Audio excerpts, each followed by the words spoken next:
সবজির বাজার মূল্য নিয়ে আরো জানিয়েছেন চুয়াডাঙ্গা থেকে জামান আক্তার। সবজির ভরা মৌসুমে চুয়াডাঙ্গার চাষিরা কিন্তু ভালো নেই। চুয়াডাঙ্গার চাষিরা যেটি বলছে, শীতের এই শেষ মুহূর্তে এসে বাজারে কিন্তু সবজিতে ভরপুর হয়ে গিয়েছে। বাজারের যে সরবরাহ বেড়ে গিয়েছে, এই সরবরাহের কারণে কিন্তু সবজির দাম অনেকটাই কমতির দিকে নেমে এসেছে। তো আমি বাজারে ভোক্তাদের সাথে কথা বলেছি, তারা যেটি বলছেন যে শীতের শুরুতে সবজির যে উচ্চ মূল্য ছিল তাতে তাদের অনেকটাই কষ্ট হয়েছে, কিন্তু বর্তমানে সবজির যে দাম তারা কিন্তু অনেকটাই স্বস্তির কথা বলছেন। তারা যেটি বলছেন, তারা কিন্তু অনেকটা সাশ্রয়ী মূল্যেই সবজি কিনতে পারছেন। বিশেষ করে বাজারে যে ফুলকপি, বাঁধাকপি, শিম, আলু, এগুলোর দাম কিন্তু মানুষের নাগালের মধ্যেই চলে এসেছে, যেটি কিন্তু 15 থেকে 30 টাকার ভিতরে এই সব ধরনের সবজি ভোক্তারা উপভোগ করতে পারছে। আমি অন্যদিকে কৃষকদের সাথেও কথা বলেছি।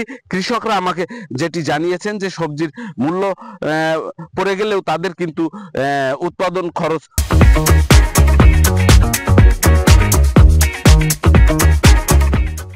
কমেনি। চাষে তাদের যে খরচ ছিল সেই খরচটা কিন্তু আগের মতোই আছে। তো আমি এখন আছি চুয়াডাঙ্গার বেলগাছির একটি আলু খেতে। এখানে আমরা একজন আলু চাষির সাথে কথা বলবো। আপনি আমাদেরকে জানাবেন যে 1 বিঘা আলুতে কত খরচ হয়, আপনার কতটুকু আলু আছে? আমার এই 2 বিঘা জমিতে আলু চাষ করছি। আমার বিঘা প্রতি খরচ হয়েছে 60,000 টাকা। কিন্তু বর্তমানে আলুর যে বাজার মূল্য, তাতে আমাদের খরচ উঠবে কিনা এটা আমরা সন্দিহান। বর্তমানে আমরা এই আলু চাষ করে খুব হতাশাগ্রস্তের ভিতরে আছি।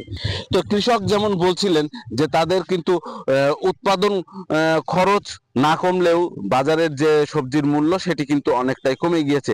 ফলে তাদের যে খরচ সেটি উঠবে কিনা তা নিয়ে তারা আশঙ্কা প্রকাশ করছে। এই ছিল চুয়াডাঙ্গা থেকে আমার কাছে সবজির সর্বশেষ খবর।